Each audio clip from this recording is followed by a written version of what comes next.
Sozinha você começa a entender, mas você não tem dimensão do problema que você tá. Te sufoca, porque você não sabe como você resolver isso, né? E aí quando eu comecei a entrar numa certa depressão, quando eu estava na compulsão, que eu não conseguia fazer, eu me culpava. Porque eu achava que eu estava sendo fraca. Que às vezes eu entrava no banheiro, vomitava e minha filha mais nova de 5 anos batia na porta e eu ficava muito irritada. Mamãe, você tá bem? Você tá bem? Então acho que foi esses trechos que começou realmente a fazer com que eu entendesse que eu não estava no momento legal e a preocupação ali não era só o campeonato em si, mas já era a minha saúde.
Eu sempre fui uma pessoa que eu nunca desisti daquilo que eu queria para minha vida. Desde novinha eu sempre quis ser professora de educação física, então eu sempre gostei muito de esporte. A minha família é uma família mais humilde, então assim, eu nunca pude praticar nenhuma atividade física, a não ser a própria educação física na escola mesmo, né? E aí com 12 anos de idade eu gostava muito de assistir os programas que tinha na televisão. Solange Frazão era uma das minhas ídolas, então eu fazia as atividades físicas que ela passava na televisão e eu passava isso para as minhas primas, né? Eu queria ser igual ela, eu não perdia nenhum programa. Com 20 anos eu entrei na faculdade já de educação física, né? E sempre foi o meu sonho, eu nunca tive dúvida do que eu realmente queria para mim. Eu sempre admirei as pessoas que tinham essa questão da qualidade de vida, de cuidar das pessoas, né, do bem próximo. E aí quando eu entrei na faculdade, logo assim, com 6 meses eu comecei a trabalhar, foi muito doido. E de lá pra cá, dos meus 21, eu com 38 anos, eu nunca parei. Eu entrava na academia às 6 horas, aí eu levantava às 4h30, dava as aulas de natação das 6 ao meio-dia, e aí ficava das 2 até as 5 da tarde estudando para às 18 começar as aulas de ginástica, que são as aulas de jump, de step, aonde eu me destaquei quando eu vim aqui para Alphaville.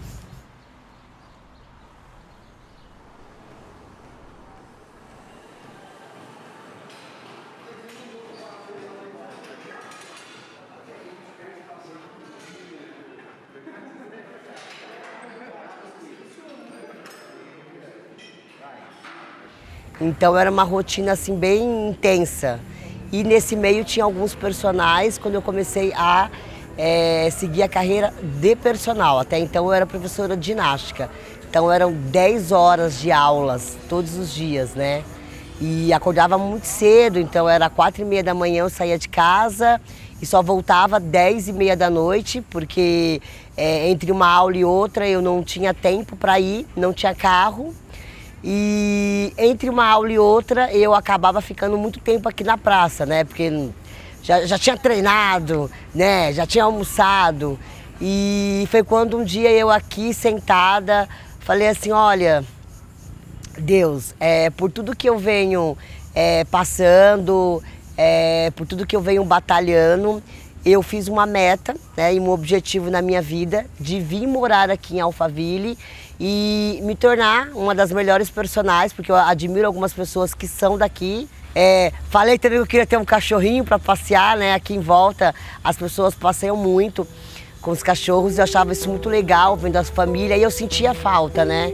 No mesmo que eu sempre quis trabalhar para dar conforto para os meus filhos, eu perdi o outro lado de mãe.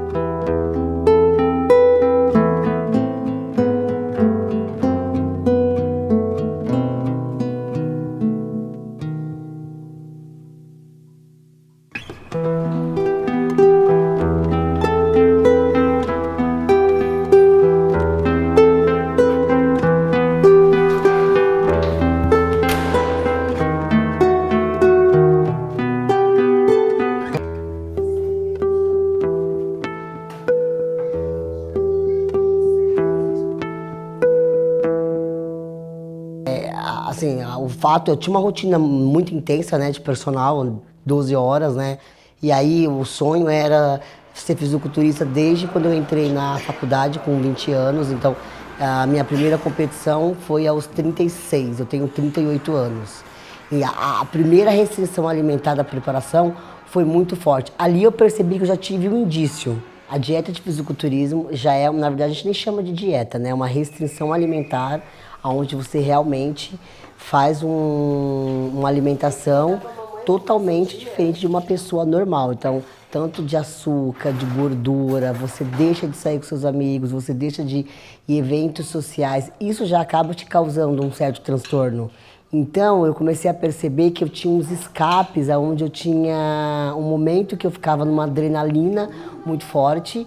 E aí eu tenho criança em casa, tenho 3 filhos, não dá para colocar eles na dieta também junto comigo. Então eu tinha que entender, eu, Joana, fisiculturista, as crianças normais. E quando eu me via, eu estava comendo um pacote de bolacha. Quando eu vi, eu já estava no 2º pacote de bolacha. E aí eu olhava que eu estava há 2 meses subindo no palco, me dava aquele desespero, eu achando que aquilo ali já seria o momento que eu ia estragar a preparação. E eu tomava um laxante, coloquei algumas vezes o dedo na garganta. No outro dia eu levantava desesperado, fazia 2, 3 horas de cardio para compensar. Eu acho que o fato de eu fazer essas coisas, na minha cabeça, eu olhava na balança e eu não engordava, e o peso não influenciava, o meu técnico me olhava e achava que estava tudo ok, eu não contava isso para ninguém, então isso virou um escape para mim. Então eu fazia, porque na minha cabeça, eu vou fazer, aí eu tomo um laxante, depois eu boto o dedo na garganta, no outro dia eu treino. E aí as coisas vão dando certo. Só que o negócio começou a tomar uma proporção muito grande. E minha compulsão maior era pela questão do doce. O doce, ela me dava uma sensação assim, muito de bem-estar. No mesmo, depois que passava aquele momento que eu tinha, eu voltava, eu tinha uma certa depressão, onde eu compensava no que eu fazia. Uma coisa importante de ser trazida é a consciência de que não só porque você come o tempo inteiro num momento específico, você gosta muito de fazer alguma coisa de forma repetitiva, isso significa necessariamente que você tem um transtorno obsessivo-compulsivo. Existem outros fatores que vão influenciar em seus comportamentos, na repetição dos seus comportamentos, na automatização dos seus comportamentos, que não é necessariamente o toque. Hábitos, por exemplo, estão muito envolvidos aqui. A necessidade, muitas vezes, que nós temos de busca de um prazer, já que estamos passando por alguma dificuldade. Por exemplo, a ansiedade desencadeando a necessidade de encontrar prazer, por exemplo, na comida. Então, não, pessoal, não é necessariamente porque você tem um tipo de comportamento que se repete ao longo do tempo, ou uma necessidade de busca de prazer, você tem um toque. Existem muitas outras coisas envolvidas também.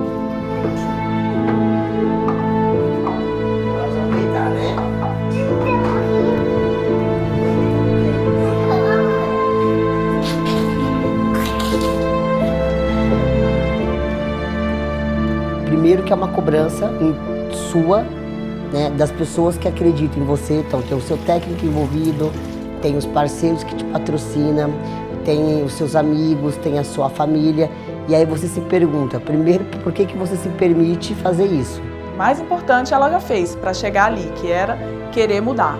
Saber que aquilo é um problema, que aquilo prejudica ela mais do que dá de ganho, até por ser atleta, facilita muito o trabalho, porque quando a gente conversa e coloca as renúncias, ela está disposta e ela cumpre aquilo, né? Porque ela sabe que o propósito dela é muito maior. Eu comecei a procurar algo que pudesse me ajudar, porque antes era de vez em quando, virou com frequência. Então eu já estava entrando, realmente eu já era uma pessoa compulsiva, né?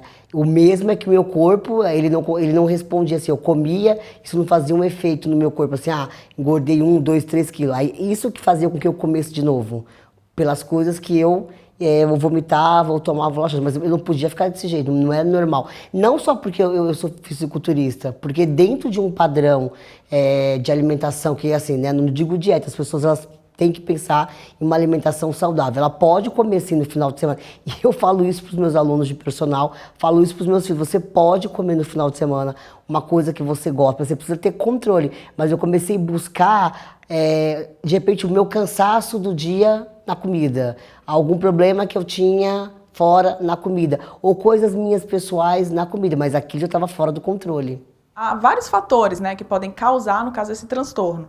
Fatores psicológicos, fatores genéticos e fatores socioculturais. Então, no caso dela, era uma questão realmente emocional. E aí a gente conseguiu trabalhar para que, na verdade, a gente dosou aquele limiar da saciedade dela. A gente não reduziu a ponto dela não ter mais vontade de comer, mas a gente dosou essa saciedade para que, quando ela comesse, o limiar dela avisasse que, opa, já deu pra mim, tá bom aqui. Esse é o seu gatilho, como é que você se sente agora? Muito feliz e realizada. Já me coloquei, né, a ter esse protocolo, ter essas ações que eu preciso ter. Eu pensei como a minha última alternativa, porque, olha só, eu sou fisiculturista, então eu já tomo, né, muita coisa. Então tem toda a parte hormonal. Se eu tivesse que tomar mais alguma coisa, um remédio para depressão ou um inibidor de apetite, então eu tinha consciência. Se eu tomasse alguma coisa para depressão ou um calmante para me deixar com os níveis, né, de endorfina, de adrenalina mais baixo, quando eu parasse de tomar, eu saberia que eu ia voltar com a compulsão. Então eu tinha que tratar de dentro para fora. Na verdade, o que a gente fez também foi uma mudança de hábitos, né? Porque você precisa identificar quais são os hábitos, qual que é o ritual que leva àqueles hábitos. E aí a gente vai quebrando esse ritual aos poucos.